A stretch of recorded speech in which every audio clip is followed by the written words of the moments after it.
আজকের মাহফিলে যারা আমার আগে ওয়াজ করেছেন উদীয়মান তরুণ বক্তা, কিন্তু তাদের কণ্ঠে আল্লাহ এত মধু দিয়েছেন আমি নিজেই মুরিদ হয়ে গেছি।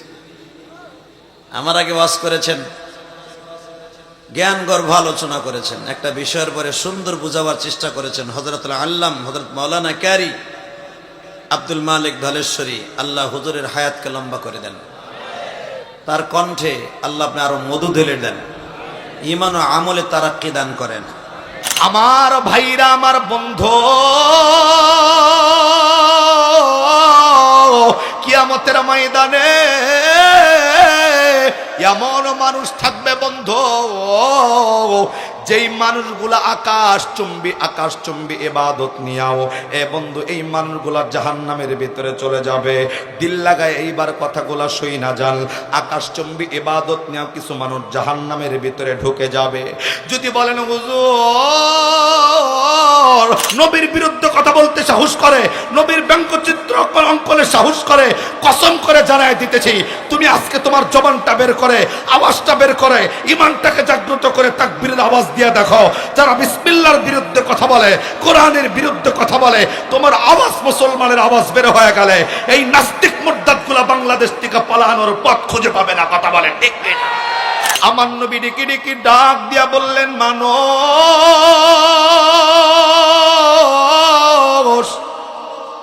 কিয়ামতের ময়দানে একজন মানুষকেও যদি আমার আল্লাহ যদি কাঠগড়ায় দাঁড় করাইয়া দেয়, একজন মানুষকেও যদি আল্লাহ ডাক ডাকায়, এই বেটা কাঠগড়ায় দাঁড়ায় হিসাব দিয়া জান্নাতে যাওয়া লাগবে, হিসাব ছাড়া আজকে জান্নাতে যাওয়া যাবে না। এই বন্ধু আমার নবী ১,৫০০ বছর আগে বললেন, কোনো মানুষকে যদি আমার আল্লাহ কাঠগড়ায় দাঁড় করাইয়া হিসাব যদি কোনো বান্দার কাছে চায়, আমার নবী ডাক ডাকায় ওই লোকটা জাহান্নামী। হিসাব যার কাছেই চাবে, কাঠগড়ায় যেই বান্দা দাঁড়াবে ওই লোকটাই জাহান্নামে চলে যাবে।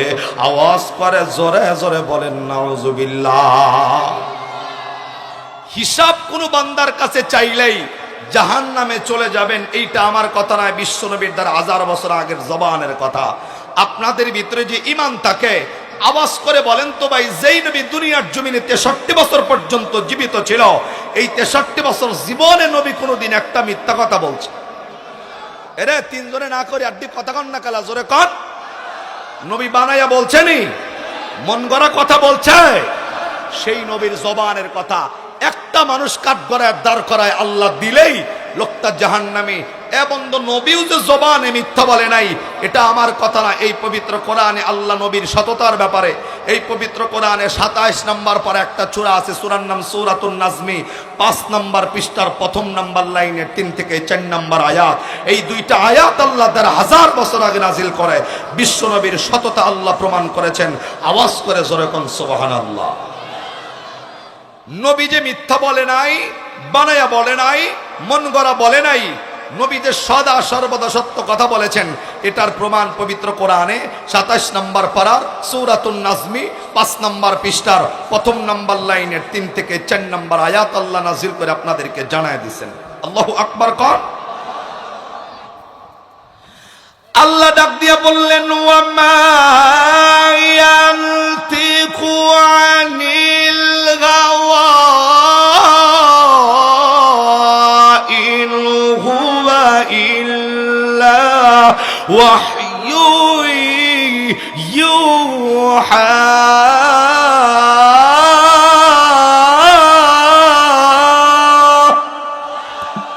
রে আওয়াজ হয় না জোরে? আল্লাহু আকবার জোরে বলেন। এইখানে যারা বসছি ভাই, এটা তাড়াতাড়ি করেন তো।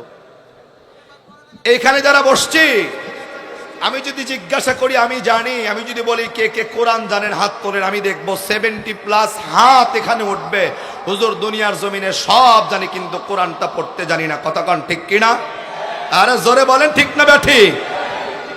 কোরআন না জানলেও দেখবেন চাষ্টল শরীফে যায়া সিনেমা শরীফ দেইকা চোখের পানি জড়াইতেছে এমন পাবলিক আছে না নাই? ঘন্টার পর ঘন্টা চাষ্টল শরীফে সিনেমা শরীফ দেইকা, আরে ভাই অজস্র পরিমাণ কান্দা জীবন ভাষায় দেয়। রাতে সারা রাত ফেসবুক চ্যাট করতেছে, সারা রাত ফেসবুক চালাইতেছে, ঘন্টার পর ঘন্টা তাহাজ্জুদের নামাজ বাদ দিয়া ফজর বাদ দিয়া, এশা বাদ দিয়া। শুধু তাই নয়, কত আড্ডার ভিতরে কত উপন্যাস পইরা সারা জীবন কাটায় দিলাম, কিন্তু আল্লাহ যেই কোরআন তোমার আমার জন্য নাজিল করছেন, এখন পর্যন্ত এই কোরআনটার কাছে 5টা মিনিট ব্যয় করি নাই। এমন মুসলমান আছে না নাই? এই আপনারা এদিক ওইদিক তাকান কে ভাই? আমার চেহারা বহুত খারাপ নাকি? আরে কতক্ষণ না চেহারা খারাপ? এমনি মুই চাইলে তো ভাই বয়ান হইতো না, এদিক তাকার লাগবো। বাপদাদার কিচ্ছা তো কইতাছি না, কোরআন থেকে বয়ান চলবে। আমি বক্তার মর্যাদা না থাকলেও কোরআনের মর্যাদা আছে না নাই? এরা চিল্লা জোরে বলেন আছে না নাই? কোনদিকে নজর দেওয়া যাইতো না ভাই। কোরআনের ইজ্জত আছে, দাম আছে, কতক্ষণ ঠিক কিনা? আমি আমার বয়ানটা স্টার্ট করি, আপনারা খালি একটু সাইজ হন, এদিক ওইদিক তাকানি বন্ধ করেন। যারা আইতাছে তারা তো আইবই, যারা আইব না তারা ঢুকবই না, কতক্ষণ ঠিক না? আপনারা যারা বসছেন আলহামদুলিল্লাহ, আওয়াজ দিলে সামিয়ানা কিন্তু 5 বার উপর দিকে উঠে যাবো। একবার আওয়াজ দেন তো বাহিরের লোক যদি কার একবার জানাই দিই হুজুরের সামনে লোক আসছে। নারায়ে তাকবীর। সামনে থেকে 2-4 জনে দেয়, পিছন থেকে ডাক ডাক, হুজুর ওরা তো আসি, আমরা কি লিখে দিতাম। সামনে থেকে যারা দিতেছে পিছনের ভাইরাও দেয়, খালি ঠোঁটটা নড়ায়, কোনো মতে দেখা যাইতেছে। একটু আওয়াজটা তাকবীরে দিয়ে আওয়াজটা জবানে খুলে দাও না। এ ভাই, তুমি আজকে তোমার জবানের আওয়াজটা বন্ধ রাখছো কেন? তুমি কি জানো তোমার আওয়াজ আজকে মুসলমানের আওয়াজ বন্ধ থাকার কারণে বাংলার জমিনে মাত্র 4% বিজাতিগুলা মাথা জাগা দিছে, কতক্ষণ ঠিক কিনা? আজকে তুমি তোমার আওয়াজটা বন্ধ করো। তোমার আওয়াজটা আর ভিতরে লুকায় রাখো না। এই মুসলমান তো ওই জাতি, মুসলমান তো আওয়াজ দিবে সিংহের মতো। কারণ আজকে মুসলমানের আওয়াজ বন্ধ হয়ে যাওয়ার কারণে, মুসলমানের ইমানি শক্তি তেজ কমে যাওয়ার কারণে 90 থেকে 96% মুসলমানের দেশে মাত্র 4% বিজাতি দাঁড়াইয়া আল্লাহর কোরআনের বিরুদ্ধে কথা বলতে সাহস করে, নবীর বিরুদ্ধে কথা বলতে সাহস করে, নবীর ব্যঙ্গচিত্র অঙ্কনের সাহস করে। কসম করে জানাই দিতেছি, তুমি আজকে তোমার জবানটা বের করে, আওয়াজটা বের করে, ইমানটাকে জাগ্রত করে তাকবীরের আওয়াজ দিয়ে দেখো। যারা বিসমিল্লাহর বিরুদ্ধে কথা বলে, কোরআনের বিরুদ্ধে কথা বলে, তোমার আওয়াজ মুসলমানের আওয়াজ বের হয়ে গেলে এই নাস্তিক মুরতাদগুলা বাংলাদেশ থেকে পালানোর পথ খুঁজে পাবে না, কথা বলে ঠিক না?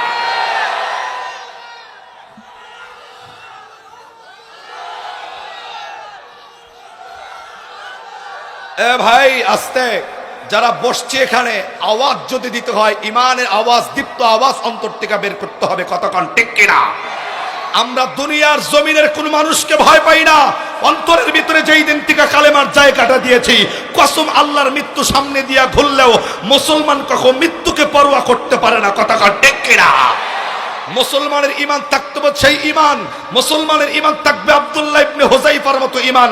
এই মুসলমান আপনি কি জানেন, এই মুসলমান আপনি কি জানেন আব্দুল্লাহ ইবনে হুযাইফার ঈমানটা কেমন ছিল? সাহাবায়ে কেরামের ঈমানটা কেমন ছিল? আব্দুল্লাহ ইবনে হুযাইফা যখন কাফেরের কাছে বন্দী, একটা লোক সামনে থেকে ডাইকা নিয়া এ বন্ধু গরম তেলের ভিতরে ছাইরা দিছে। আব্দুল্লাহ ইবনে হুযাইফারে ডাক ডাকায়, এই নবীর কালেমা পড়ছো, আল্লাহর কালেমা পড়ছো, আল্লাহর ইসলামকে কবুল করেছো, এখনো সময় আছে। দেখো সাথী কিন্তু একটা দুনিয়ার থেকে বিদায় হয়ে গেছে, এখন পর্যন্ত এই কালেমাটা ছেড়ে দাও। 3টা অফার তোমার জন্য চালু আছে। নাম্বার 1, 1 নম্বরে তুমি কালেমাটা ছাড়বা, আমি আমার অর্ধেক রাজত্ব তোমারে দান করব।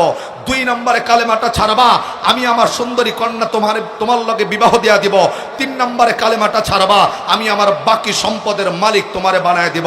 এ বন্ধু আব্দুল্লাহ ইবনে হুযাইফা কোনো কথা কয় নাই।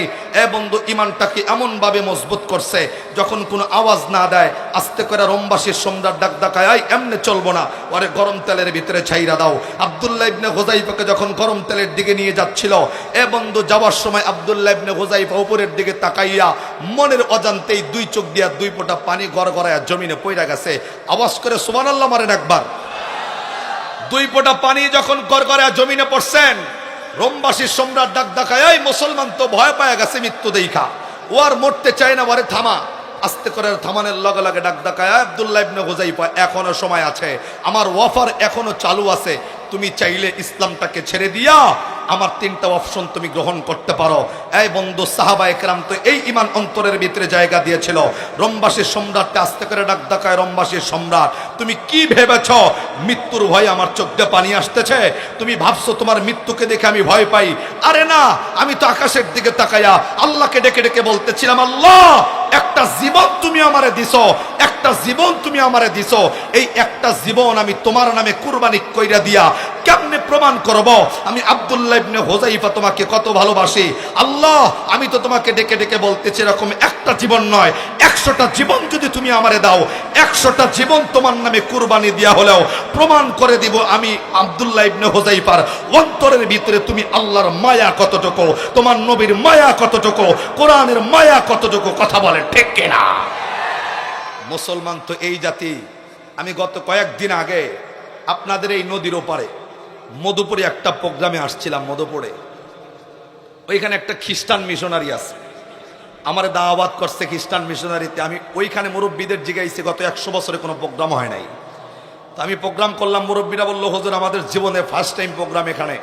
যেই মসজিদের ইমাম আমারে দাওয়াত করছে, কয় হুজুর এ পর্যন্ত, আমি বলছি আলহামদুলিল্লাহ, আপনি এইটার ভিতরেও যে কালেমার দাওয়াতটা চলতেছেন, মসজিদে নামাজ চালাইতেছেন, কয় হুজুর আপনাদের দুয়ার বরকতে পর্যন্ত 23 জন খ্রিস্টানকে কালেমা পড়ে মুসলমান বানাইছে।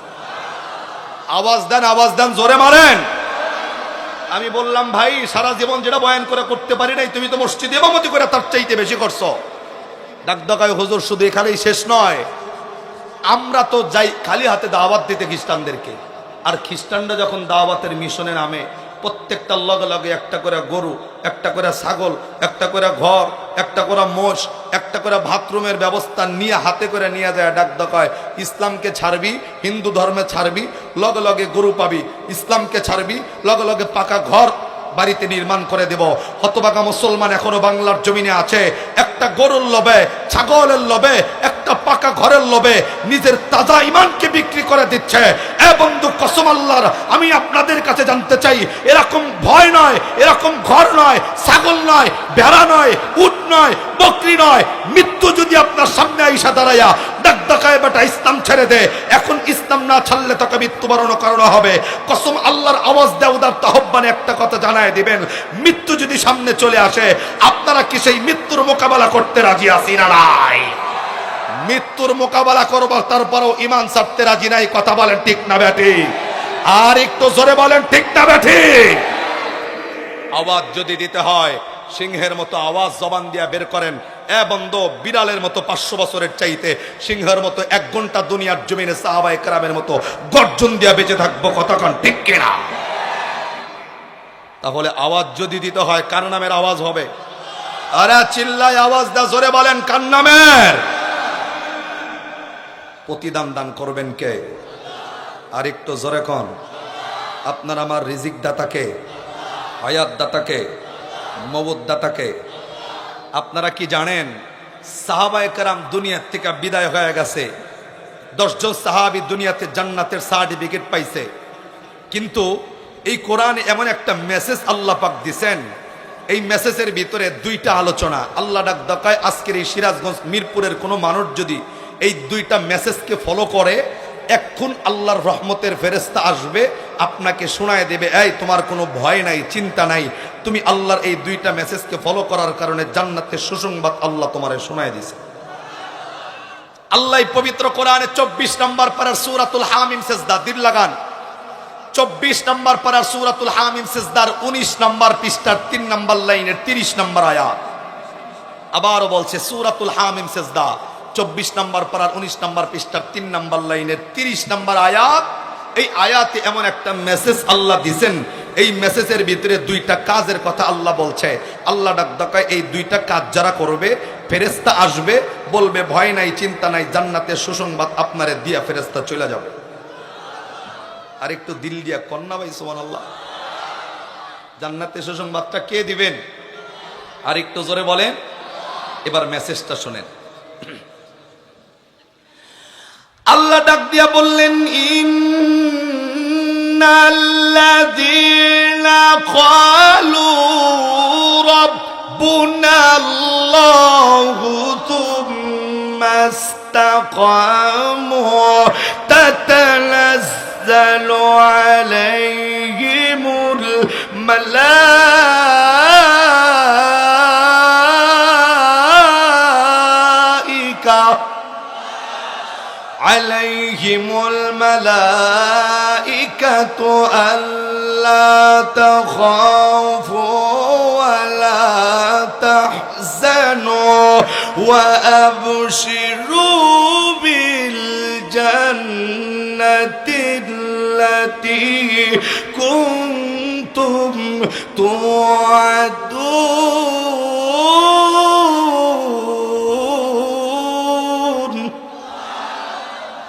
আমার ভাইরা, আমার বন্ধুগণ, আজ থেকে ১,৫০০ বছর আগে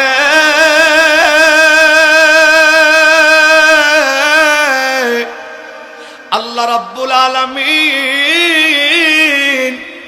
এই পবিত্র কোরআনের ভিতরে আল্লাহ আপনাকে আমাকে ডেকে ডেকে ডাক দিয়া বললেন, মানুষ রে, আমি আল্লাহ দুইটা কাজ তোমার জন্য নিযুক্ত কইরা দিলাম। দুইটা কাজ যারা এই দুনিয়ার জিন্দেগিতে করবে, ওই মানুষের কাছে ফেরেশতা পাঠায়া দিব। ওই ফেরেশতা আইসা তোমার কি সুসংবাদটা শোনায়া দিবেন।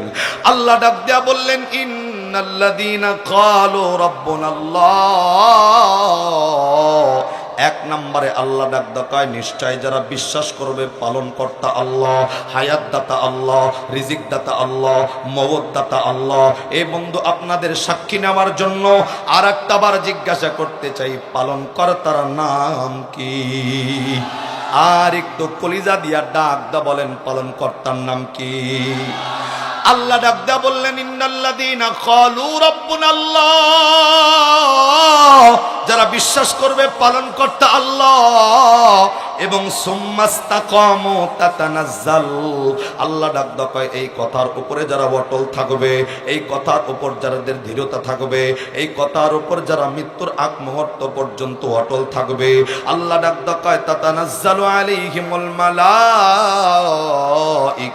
এই কথার উপর অটল থাকার কারণে আমি আল্লাহ আসমান থেকে রহমতের ফেরেশতা পাঠায়া দিব। এই ফেরেশতা এসে ডাক দা বলবেন, আল্লাহ তাখাফু ওয়ালা তাহজানু। এ মানুষ, তোমার কোনো ভয় নাই, চিন্তা নাই। ওয়া আবশিরু বিল জান্নাতিল্লাতী কুনতুম তুআদুন। আমার আল্লাহর ফেরেশতারা আয়েশা আপনাকে আমাকে জান্নাতের সুসংবাদটা শোনায় দিবেন। আওয়াজ করে জোরে জোরে বলেন সুবহানাল্লাহ। এ বন্ধু, তাহলে আল্লাহর উপর ঈমানটা এনেছি। এই ঈমানটা শুধুমাত্র আজকের জন্য নয়। এ বন্ধু, এই ঈমানটা আজকের জন্য নয়, মৃত্যুর আগ মুহূর্ত পর্যন্ত এই ঈমানের উপর অটল থাকতে রাজি আছি না নাই? আমার ভাইরা, আমার বন্ধু, কিয়ামতের ময়দানে এমন মানুষ থাকবে বন্ধু, যেই মানুষগুলা আকাশচুম্বী ইবাদত নিয়াও, এ বন্ধু, এই মানুষগুলা জাহান্নামের ভিতরে চলে যাবে। দিল লাগায় এইবার কথাগুলা শুই না যান। আকাশচুম্বী ইবাদত নিয়াও কিছু মানুষ জাহান্নামের ভিতরে ঢুকে যাবে। যদি বলেন, হুজুর, আকাশচুম্বী ইবাদত নিয়াও মানুষ কেমনে জাহান্নামে যায়? এ বন্ধু, বলবো, এই যে গত কয়েকদিন আগে শব বরাত গেছে কি যায় নাই? আরে জোরে কোন গেছে কি যায় নাই? এই রাত্রিতে আমরা ইবাদত করছি কি করি নাই? এ বন্ধু, এই রাত্রির আলোচনা কিন্তু এমন। আল্লাহ ডাক ডাকায়, আল্লাহ প্রথম আসমানে আইসা এই সিরাজগঞ্জের মানুষদেরকে ডেকে ডেকে ডাক ডাকায়, মানুষ রে, কোন মানুষটার অন্তরের ভিতরে কোন অভাব আছে, কার ভিতরে কোন চাহিদা আছে, কোন মানুষটার রিজিকের অভাব আমি আল্লাহর কাছে চাও, আমি আল্লাহ রিজিক দিয়ে দিব। এই কার ধন সম্পদের অভাব আমি আল্লাহর কাছে চাও, দিয়া দিব। কোন মানুষটা গুনাহ করেছ, আমি আল্লাহর কাছে গুনাহ মাপ চাও। আল্লাহ ডেকে ডেকে ডাক ডাকায়, বান্দা, একবার দিলটা নরম কইরা আর জীবনে কোনোদিন গুনাহ করবা না। এই প্রত্যাশা নিয়ে মাপ চাওয়ার লগে লগে আমি আল্লাহ ওই বান্দার তামাম জীবনের গুনাহ মাফ করে বান্দাকে রহমতের কোলে তুলব। আওয়াজ করে জোরে জোরে বলেন সুবহানাল্লাহ। আমার ভাইরা, আমার বন্ধু, এই রাত্রিতে আল্লাহ প্রত্যেকটা মানুষের ইবাদত কবুল কইরা নেয়। কিন্তু আমি কিতাব পড়ে দেখলাম সব মানুষের ইবাদত কবুল হয়ে যাবে, শুধুমাত্র সব মানুষের দোয়াই কবুল হয়ে যাবে। শুধুমাত্র দুই শ্রেণীর মানুষের দোয়া এই শবে বরাতের রাত্রিতেও আল্লাহর দরবারে কবুল হয় না। এ বন্ধু, বুঝে থাকলে আওয়াজ করে বলেন, কয় শ্রেণীর দোয়া কবুল হয় না? দুই শ্রেণীর মানুষের দোয়া আমার আল্লাহর দরবারে কবুল হয় না। এ বন্ধু, কিতাবওয়ালা কিতাবের ভিতরে লেখেন সব মানুষের দোয়া আল্লাহ এই রাত্রিতে কবুল করলেও দুই শ্রেণীর দোয়া মানুষ আল্লাহ কবুল করে নেয় না। তার ভিতরে এক নম্বরে যারা এই দুনিয়ার জমিনে আল্লাহ রাব্বুল আলামিনের সঙ্গে শিরক করবে, এই যারা শিরকের গুনাহগুলা করবে, আল্লাহ ডাক ডাকায় এই শিরককারী বান্দা আমি আল্লাহর কাছে দোয়া করলে এই বান্দার দোয়াটা কবুল হবে না। আমার ভাইরা, এই মুসলমান বন্ধুরে, আপনারা ভাবতেছেন হুজুর এই গুনাহ তো শুধুমাত্র হিন্দুরা করে, এই গুনাহ তো বৌদ্ধরা করে, এই গুনাহ তো খ্রিস্টানরা করে, গুনাহ তো আমরা করি না। এই বন্ধু শিরকের গুনাহ কেমনে হয়? এই যে করোনাকালীন সময় লকডাউন যখন চলতেছিল, অনেক মানুষ এই কথা একে অপরকে বলছে, আমার একটা দোকানের কারণে আমি বেঁচে আছি, অনেকেই গাভীর কারণে বেঁচে আছে, অনেকেই চাকরির কারণে বেঁচে আছে। আরে সকলের চাকরি চইলা গেছে, শুধুমাত্র আমার দোকানের ইনকাম দিয়ে বেঁচে আছি, দোকান না থাকলে আমার বেঁচে থাকার কোনো উপায় ছিল না। এমন কথা বলনেওয়ালা মানুষ আমাদের বাংলার জমিনে আছে না নাই? বলেন তো, দোকান কি কোনো মানুষকে পালতে পারে? আরে জোরে বলেন। চাকরি পালতে পারে? আরে গাবি আপনারে পালতে পারে? গাবির থেকে তো রিজিক আসে না, চাকরির থেকে তো রিজিক আসে না, দোকান থেকে তো রিজিক আসে না। আরে ভাই, রিজিকের মালিক কি? আরে চিল্লায় আওয়াজ করে জোরে বলেন কে? আল্লাহ কিন্তু এটার ব্যাপারে পবিত্র কোরআনে সূরাতুল হুদ 12 নম্বর পারার 1 নম্বর পৃষ্ঠার 1 নম্বর লাইনের 6 নম্বর আয়াতে আল্লাহ ডাক দিয়া বললেন, ওয়ামা মিন দাব্বাতিন ফিল আরদি ইল্লা আলাল্লাহি রিজকুহা। আল্লাহ ডাক দেয়, মানুষ এই তামাম বিশ্বের রিজিকের মালিকের নাম কি? এর জন্য কিন্তু আপনি আমি অনেক সময় দোকানের উপর নির্ভরশীল হয়ে যাই, এবং দোকান আপনারে চালাইতে পারে না, চাকরি আপনারে বাঁচাইতে পারে না, আপনারে বাঁচাই কে? এই কথার উপর অটল যারা থাকবে না তারাই কিন্তু আল্লাহর সঙ্গে শিরক করবে। আরো বহুত আলোচনা আছে, শিরকের ওই দিকে যাব না। দুই শ্রেণীর দোয়া আল্লাহর দরবারে কবুল হয় না। এক নাম্বার যারা আল্লাহর সঙ্গে শিরক করবে, এবং দুই নাম্বারে অন্তরের ভিতরে কিঞ্চিত পরিমাণ সরিষার দানা পরিমাণ অন্তরের ভিতরে যারা হিংসাটা লালন করবে, আমার আল্লাহ ডাক হয় এই হিংসাকারী বান্দাও আমি আল্লাহর দরবারে দোয়া করলে এই দোয়াটা সব রাতের মতো বরকতপূর্ণ রাত্রিতেও কবুল হওয়ার কোনো সম্ভাবনা নাই। জোরে জোরে পড়েন নাউজুবিল্লাহ। এক নম্বরে শিরক, দুই নম্বরে হলো হিংসা। আপনার আমার অন্তরে হিংসা আসেনি রে?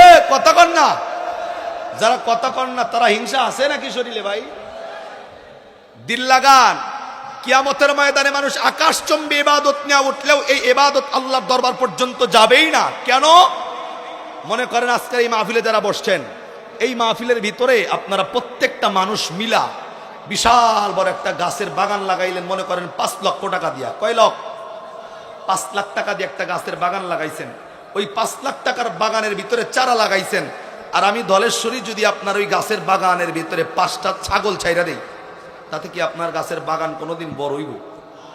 যারা কথা কন না মানে বড় বোতর তরাইয়া, এই বড় হইব নি? কেন হবে না? আমার 5টা ছাগল আপনার 5 লাখ টাকার বাগান খাইতে একদিনও লাগবো না। কথা কন না? ঠিক এমনি মানুষ ইবাদত করতে করতে আকাশচুম্বী ইবাদত করে ফেলবে, কিন্তু অন্তরের ভিতরে ওয়ানলি 3.5 টাকার একটা অহংকার রাইখা ইবাদত করলে আল্লাহ ডাক দেয়, আল্লাহু লা ইউহিব্বু কুল্লা মুখতালিন ফাকর। আরে বেটা, সেজদা নিয়া অহংকার নিয়া সেজদা দিয়া কপালের ভিতরে ঘাও উঠাইলেও একটা সেজদা আল্লাহর দরবারে কবুল হওয়ার কোনো সম্ভাবনা। ভাই আমার কথা বোঝা যায় তো? এর কতক্ষণ বোঝা যায়? এবার দিল লাগান। সাহাবায়ে কেরামের ইবাদত আর আপনার ইবাদতটা কেমন? আল্লাহর নবী বসে আছেন, হঠাৎ করে একজন সাহাবী যখন নবীর দরবারে ঢুকবে, বিশ্বনবী ওই উপস্থিত সাহাবীদেরকে ডাক দেয়, আয় সাহাবী, এই মুহূর্তে একজন সাহাবী এইখানে ঢুকবে, জান্নাতি মানুষ যদি দেখতে চাও, যেই লোকটা এখন ঢুকবে তার চেহারার দিকে তাকাও, জান্নাতি মানুষ দেখার স্বাদ পাওয়া যাবে। সুবহানাল্লাহ। শুক্রবারে কইন, আজকে কইন না। আরে সবাই কন্ডা রে ভাই, আর একবার মারেন না জোরে, আল্লাহু আকবার কন। যদি জান্নাতি মানুষ দেখতে চাও, যেই লোকটা এখন ঘরে ঢুকবে তার চেহারার দিকে তাকাইলে জান্নাতি মানুষ দেখার স্বাদ পাওয়া যাইবে। আল্লাহু আকবার। সাহাবায়ে কেরাম তো অবাক, করে কে ঢুকবো যার চেহারার দিকে তাকাইলে জান্নাতি মানুষদের স্বাদ পাওয়া যায়। হঠাৎ করে সাহাবায়ে কেরাম লক্ষ্য করে দেখলেন যে একেবারে নরমাল একজন সাহাবী ঘরে ঢুকছে। একদিন পার হয়ে গেছে, সবাই তার দিকে তাকাই আছে। দ্বিতীয় দিন আবার যখন ঢুকতেছে, নবী আবার ডাক ডাকায়া, সাহাবী জান্নাতি মানুষকে দেখতে চাও, একটা লোক এখন ঢুকবে তার চেহারার দিকে তাকাও। একে আগে 3 দিন, জোরে কন কয়দিন, সবাই কন কয়দিন, 3টা দিন এই সাহাবী ঢুকছে, নবীর জবান দিয়ে 3 দিন এই কথা বের হইছে, জান্নাতি মানুষ দেখতে চাইলে ওই লোকটার চেহারার দিকে তাকাও। সাহাবায়ে কেরামের অন্তরের ভিতরে বন্ধু শুধু প্রতিযোগিতা ছিল। আজকে আপনার আমার প্রতিযোগিতা হলো এই, আমি 2 তলা বিল্ডিং এর মালিক আর আপনি 5 তলা, আমার চিন্তা কবে আমার 6 তলা হইব। এই কথা কেন কা, ঠিক না ঠিক না? আমি 3টা অটো রাস্তায় নামাইছি, কবে আমি সিএনজি একটা নামাইতে পারবো ধান্দায় ঘুরি খালি। কথা কন না ভাই?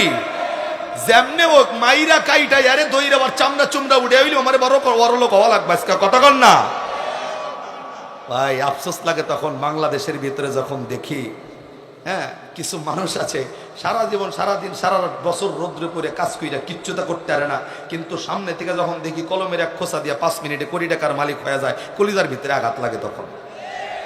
যারা কথা কন না হেরাকে এই দলের কথা কন না, ঠিক না? আরে জোরে বলেন ঠিক কিনা? আজকে সিরাজগঞ্জের কেউ লোক যদি একটা মুরগি চুরি করে, মুরগি চেনেননি সবাই, একটা মুরগি চুরি করলে ওরে 3 রাস্তার মোড়ে বানবো, বান্দা যে যেমনে পারতাছে কিলাইতেছে ঘুষাইতেছে, রিক্সাওয়ালা নাইমা ডাক দেখায় আমি এটা দিয়া নই আগে। আরে কথা কন, মুরগি চোরের বিচার রাস্তার মোড়ে হয়, কিন্তু কষ্ট লাগে তখন যখন বাংলার জমিনে আপনার আমার ট্যাক্সের টাকা মাইরা খাওয়া টাকা এ বন্ধু কলমের খোসা দিয়া 5 মিনিটে 5 কোটি টাকার মালিক হয়ে যায়। এদের বিচার বাংলার জমিনে হয় না কেন? কথা কাট ঠিক কিনা? মুরগি চোরের বিচার করো, এদের বিচার কে করবে? আরে আল্লাহ তো করবে। দুনিয়াতে বিচার করার পাবলিক আছে না নাই? আল্লাহ তো করবে। আল্লাহর উপর তো সব ছাইরা দিতারি না। আমগো ট্যাক্সের টাকা, আমগো হক আছে না, দাবি আছে না? এরে কথা কোন আছে না নাই? আপনার আমার দুনিয়ার জমিনের প্রতিযোগিতা উল্টা। দুনিয়াতে কতদিন বাচ্চা থাকা যাব? আরে তুই না পাই এক্সট্রা খাইছো, আমি না পাই খামো না, আমি আমেরিকার থেকে না পাকাই আইতাছি। কতক্ষণ না খা। কিন্তু সাহাবায়ে কেরামের চিন্তাধারা ছিল এই চিন্তা, আরে তুই 2 রাকাত নামাজ বেশি পড়ছস কি লিগা? কালকে থেকে আমার 4 রাকাত, তুই 4 রাকাত পড়ছস কা, আমার 10 রাকাত। কতক্ষণ? এটাই হলো সাহাবায়ে কেরামের আদর্শ। দিল লাগান। সাহাবীরে জান্নাতি বলছে কয়দিন? এরে কতক্ষণ না কয়দিন? আমি কইছি এমনি এমনি চাইবেন না, দিল খারাপ হয়ে যায় ভাই। এদিক তাকান, এদিক তাকান। আল্লাহু আকবার। আবার কন। আমরা আর কোনো দিকে চাইবো না, এদিকে চাইবো ইনশা। আরে ভাই আমি তো গুনাহগার, স্টেজ ওলামায়ে কেরাম বসে আছে, তাদের চেহারার দিকে তাকাইলে তো আল্লাহ সগীরা গুনাহ মাফ করবে। আর আপনাদের চেহারার দিকে তাকাইলে তো আল্লাহ আমার সগীরা গুনাহ মাফ করবে। এটার থেকে কিল্লিক আমারে বঞ্চিত করতেছেন আপনারা, আর কোনো দিকে চাইেন না ভাই? ঠিক আছে তো? তাহলে জান্নাতি বলছে কয়দিন? দিল লাগান এবার আমার ভাইরা, আমার বন্ধু, বিশ্ব নবীর সাহাবী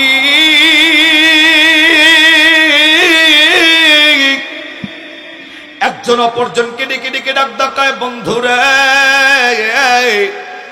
এই লোকটা হায়াতের জিন্দেগির ভিতরে এমন কি আমল করে যে আমলের কারণে আমার নবী বেঁচে থাকা অবস্থাকে জান্নাতের সার্টিফিকেট দিয়েছেন।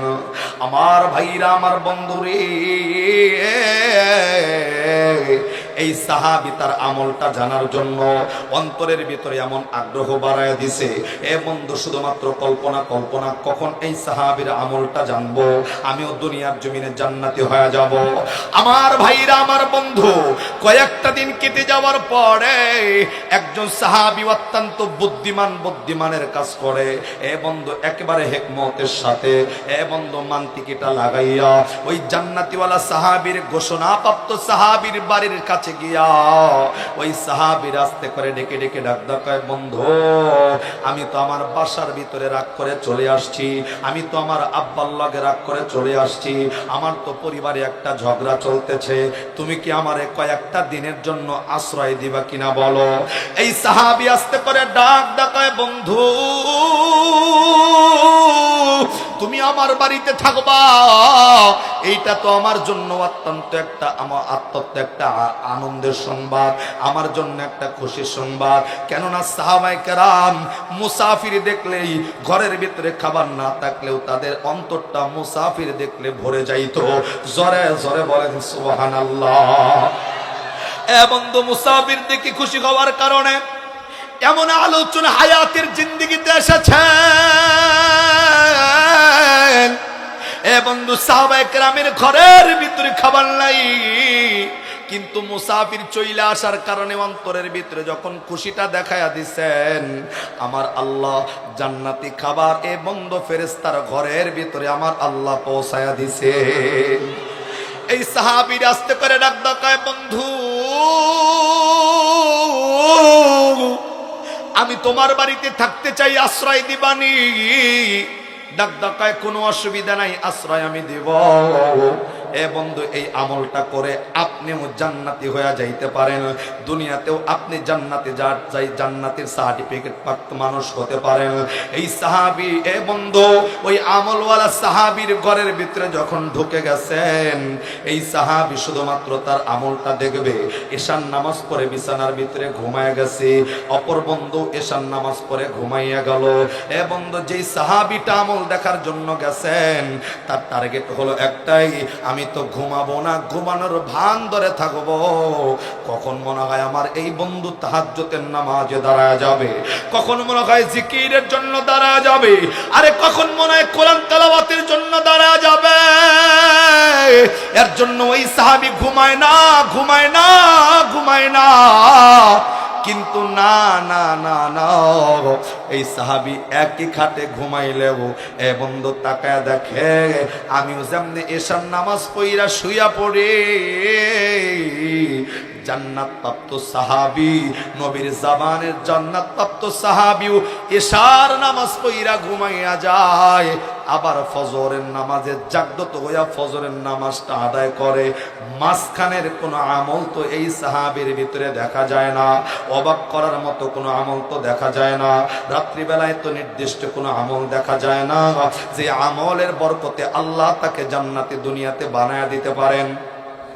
এইভাবে একদিন নয়, এ বন্ধু, তিনটা দিন যখন পার হয়ে গেছেন, 3 দিনের মাথায়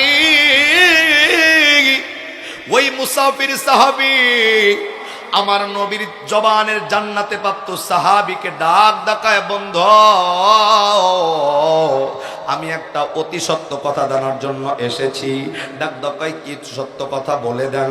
আস্তে করে ডাক ডাকায়, আমার পরিবারে ওরকম কোনো সমস্যা নাই যার কারণে আমার বাড়িটা ছাড়তে হয়েছে।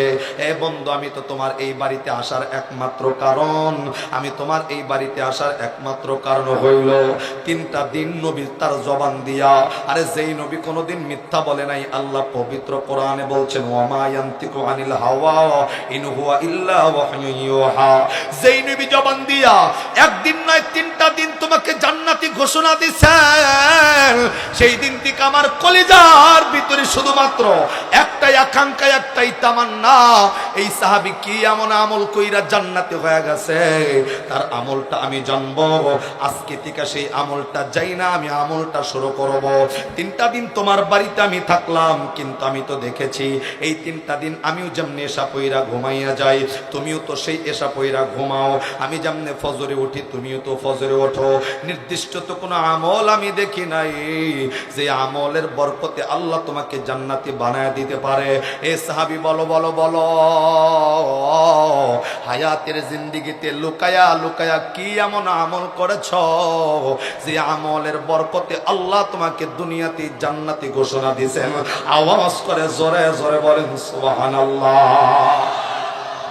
এই সাহাবী আমার নবীর সাহাবী, জান্নাতি প্রাপ্ত সাহাবী। আমার নবীর সাহাবীর ডাক ডাকায় বন্ধু,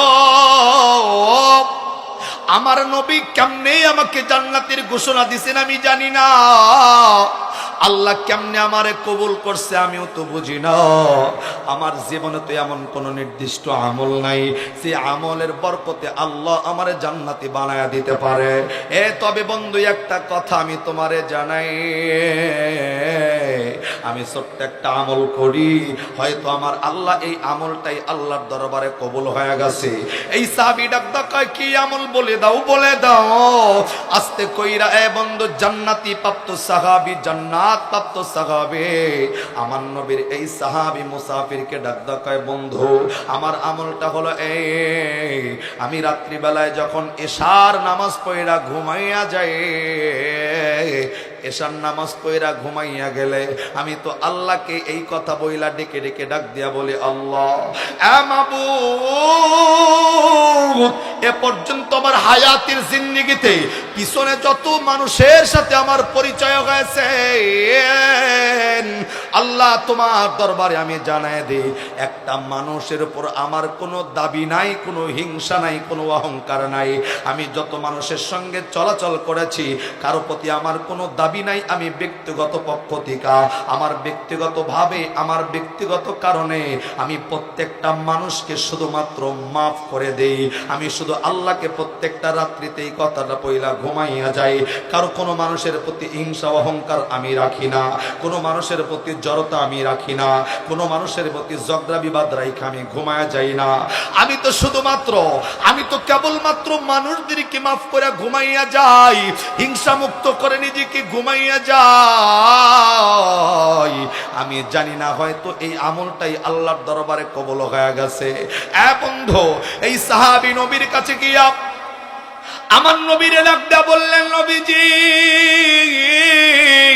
আপনি জান্নাতি বইলা ঘোষণা দিছেন, আমি তো তার বাড়িতে 3 দিন তাইকা নির্দিষ্ট কোনো আমল দেখি নাই। ওই লোকটা তো শুধুমাত্র এই আমলটা করে, রাত্রিবেলায় যখন ঘুমাইয়া যায় নিজেকে একেবারে অহংকার মুক্ত হিংসা মুক্ত বানাইয়া সবাইকে মাফ করে দিয়া ঘুমায়া যায়। আমার নবী ডাকদা কয় সাহাবীরে শুধুমাত্র আল্লাহ পাক ওই বান্দার এই আমলটুকু এমন ভাবে কবুল কইরা নিছে, এই আমলটার বরকতে দুনিয়াতেই আল্লাহ ওরে জান্নাতি ঘোষণা দিয়া দিছি। আরে হয় নাই, হয় নাই, আওয়াজ করে জোরে মারেন। আর আপনার আমারও একটা ক্যাডিট আছে, ডাকদা কয় যে কয় আমারে তুই তার বাড়িতে যাই না বছর 2। আরে ঠিক নেই, আরো জোরে কর। যে কয় আমারে তুই তার বাড়িতে যাই না কয় 2 বছর 2। তো আমার ভাই একটা কথা দিল লাগান, একটা হাদিস আমি পড়েছি, মুসলিমের বর্ণনায় আসছেন। আবু হুরায়রা বলেন ইযা মাতাল ইনসান ইনকাতা আনহু আমালুহু ইল্লা মিন সালাসাতিন ইল্লা মিন সাদাকাতিন জারিয়া আও ইলমিন ইনতাফাউ বিহি আও ওয়ালাদুন সালিহ। বিশ্বনবী 1000 বছর আগে ডাকদা বলছেন পৃথিবীর জমিনে মানুষ মৃত্যুর লগে লগে সব নেক আমলের খাতা বন্ধ, শুধুমাত্র একটা আমল জারি থাকবে, সেই আমলটার নাম হলো সাদগায়ে জারিয়া। কি আমল? এটা আবার 3টা শ্রেণী আছে। তার ভিতরে 1 নম্বর শ্রেণী হলো দুনিয়ার জমিনে মসজিদ মাদ্রাসা যারা নির্মাণ করে যাবে, আজকে মৃত্যুবরণ করার লগে লগে ব্যাংকে সব টাকা শেষ, 1 টাকা আপনার উপকারে আসবে না। কিন্তু আল্লাহ ডাকায় আমি আল্লাহর একটা ব্যাংক আছে, কেউ যদি চায় এই আমি আল্লাহর ব্যাংকে যদি কেউ টাকা জমায় মৃত্যুর আগে নয়, মৃত্যুর আগেও যেমনি উপকারে আসবে, মৃত্যুর পরে আরো বেশি উপকারে আসবে। সুবহানাল্লাহ। আজকে মাদ্রাসাকে কেন্দ্র করে মাহফিল, অত্যন্ত পরিশ্রমের ফলে মাদ্রাসা এ পর্যন্ত এসেছেন। বিশাল বড় সাদের প্রয়োজন। বন্ধু মাদ্রাসা কিন্তু আমার নবীর ঘর। জোরে বলেন কার ঘর? আর একটু আওয়াজ করে জোরে বলেন কার ঘর? নবীর ঘর। মানে নবীকে মহব্বত করা মানে, মাদ্রাসাকে মহব্বত করা মানে নবীকে মহব্বত করা, নবীকে মহব্বত করা মানে আল্লাহকে মহব্বত করা, আর আল্লাহকে মহব্বত করা মানে ওয়াগফির লাকুম যুনুবাকুম আল্লাহু গফুরুর রহিম। আল্লাহ মানুষের জীবনের গুনাহ মাফ করে রহমতের কোলে তুলবে। সুবহানাল্লাহ জোরে। তাহলে আমার ভাই এই যে আজকে এই যে ওলামায়ে কেরাম, সামনে ওলামায়ে কেরাম যাদেরকে দেখতেছেন, এরা তো কোনো না কোনো মাদ্রাসায় পড়াশোনা করে আলেম হয়েছে। কথা কোন ঠিক না? এই মাদ্রাসায় যতগুলা ছাত্র আছে, ওস্তাদ যাদেরকে শিক্ষা দিতেছেন, এই শিক্ষা কিয়ামত পর্যন্ত চালু থাকবে। এই শিক্ষার পিছনে যারা টাকা দিয়া, বুদ্ধি দিয়া, শ্রম দিয়া সাহায্য সহযোগিতা দেবে, কসম আল্লাহর কিয়ামত পর্যন্ত এটার নাকি আপনার আমলনামার ভিতরে আল্লাহ পৌঁছে দিবেন। জোরে সুবহানাল্লাহ মারেন।